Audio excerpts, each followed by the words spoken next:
Bismillahirrahmanirrahim. Assalamualaikum warahmatullahi wabarakatuh. Bismillah, alhamdulillah. La hawla wa la quwata illa billah. Asyhadu an la ilaha illallah wa asyhadu anna Muhammadan abduhu wa rasuluh la nabiyya ba'dah. Allahumma shalli wa sallim ala sayyidina wa maulana Muhammadin wa ala alihi wa ahli baitihi wa sahbihi ajmain. Ada sebuah pertanyaan mengenai mas kawin ataupun mahar ya. Tentang batas minimal ataupun yang dianjurkan oleh syariat itu sebenarnya mas kawin itu berapa? Apakah ada batasannya gitu? Yang ditentukan oleh syariat. Itu pertanyaan yang pertama. Mahar. Kemudian yang kedua, pertanyaan yang kedua adalah bagaimana hukumnya seorang calon suami, ya, seorang laki-laki yang ingin menikahi seorang wanita dengan mahar memberikan pembelajaran bacaan Al-Quran atau memberikan pembelajaran tentang ilmu agama, ilmu fikih. Intinya dengan menggunakan jasa ilmunya. Ya, bagaimana hukumnya? Oke, di sini saya akan membacakan kitab Rahmatul Ummah fi Ikhtilafil A'imah. Kitab Rahmatul Ummah fi Ikhtilafil A'imah ini adalah kumpulan daripada pendapat-pendapat para ulama mengenai hukum-hukum fikih. Ya, jadi tentang perbedaan pendapat para ulama mengenai hukum fikih. Kitab Rahmatul Ummah cetakan DKI, di kitab saya cetakan DKI pada halaman yang ke-182. Di dalam kitab Usodak atau kitab Usidak, di dalam kitab fikih, sodak ini ada dua pendapat. Ada yang membaca dengan bifati sod, dengan dibaca fathah sodnya, ada yang dibaca dengan kasroh sodnya. Jadi ada yang membaca kitab Usodak, ada yang membaca kitab Usidak. Artinya adalah mas kawin ataupun mahar. Bismillahirrahmanirrahim. Qala al-mu'allif rahimahullah wa nafa'a bihi wa bi ulumihi wa bi ini amin ya rabbal alamin. La yusidu an nikahu bi fasati sodaki inda Abi Hanifata wa Syafi'i. Jadi tidak rusak akad pernikahan seseorang itu disebabkan karena rusaknya harta yang dijadikan sebagai mas kawin. Ya, ini pendapat Abu Hanifah dan juga pendapat Imam Syafi'i. Kemudian Wa'an Malik wa Ahmad riwayatani. Menurut pendapat Imam Malik dan juga Imam Ahmad itu ada dua pendapat. Kemudian wa aqallu sodaki muqaddarun inda Abi Hanifata wa Malik. Kemudian muqaddar atau kira-kira, maksudnya menurut pendapat Imam Abu Hanifah dan juga Imam Malik, itu sedikit-sedikitnya atau minimal sodak atau mas kawin itu dikira-kirakan saja. Kalau pada prakteknya kan satu daerah dengan daerah yang lain itu kan berbeda-beda.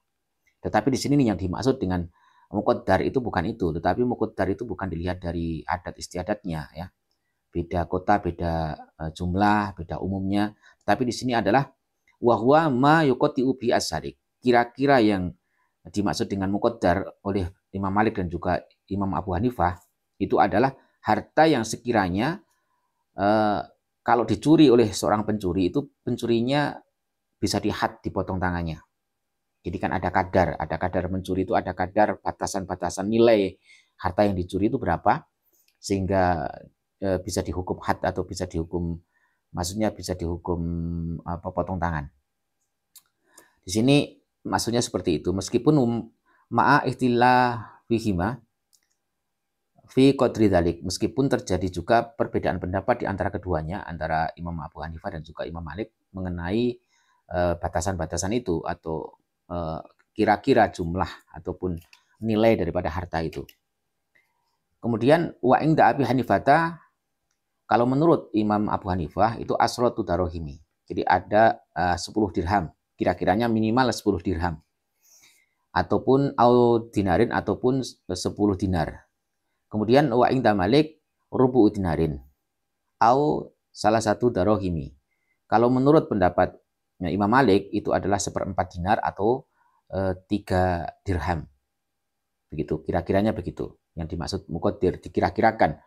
Kemudian waqala as-Syafi'i wa Ahmad, kemudian pendapat Imam Syafi'i dan juga Imam Ahmad mengenai sodak ataupun mas kawin ataupun mahar, ya, yang diberikan oleh seorang laki-laki yang ingin menikahi seorang perempuan, ya calon suami yang diberikan kepada harta yang diberikan oleh calon suami kepada calon istrinya sebagai syarat pernikahan, mahar, itu la hadda li aqallil mahri, tidak ada batasan. Tidak ada batasan tentang sedikit atau banyaknya mahar itu berapa. Ya terserah, sesuai dengan kemampuannya saja. Begitu. Kemudian wa kullu ma jaza ayyakuna samanan fil bai'i jaza ayyakuna shadaqan fi nikah.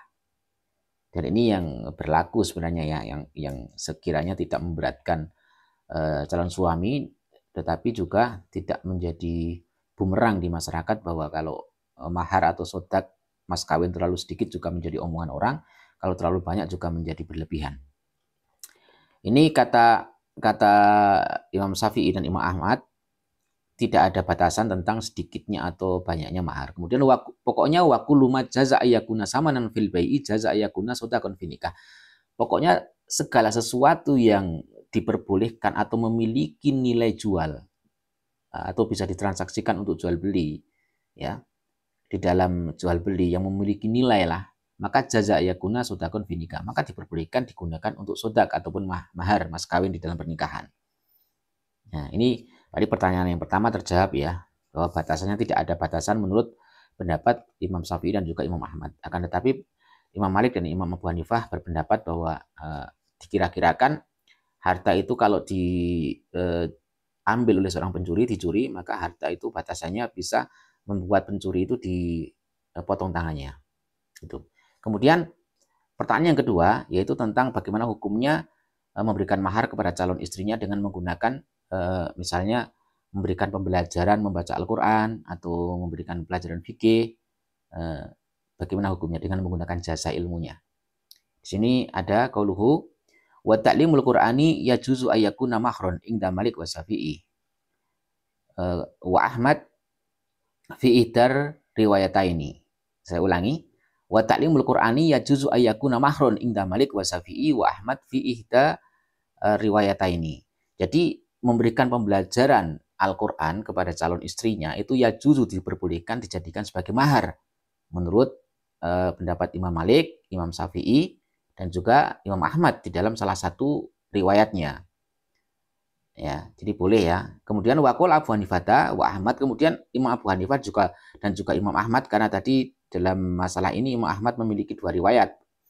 Ini kalau menurut pendapat Imam Abu Hanifah dan salah satu sebagian daripada pendapat ulama-ulama yang bermadzhab Hambali, fi idhar riwayatihi dalam pertelane atau di dalam periwayatannya, penjelasan periwayatannya adalah layakunu mahron atau layakuna mahron.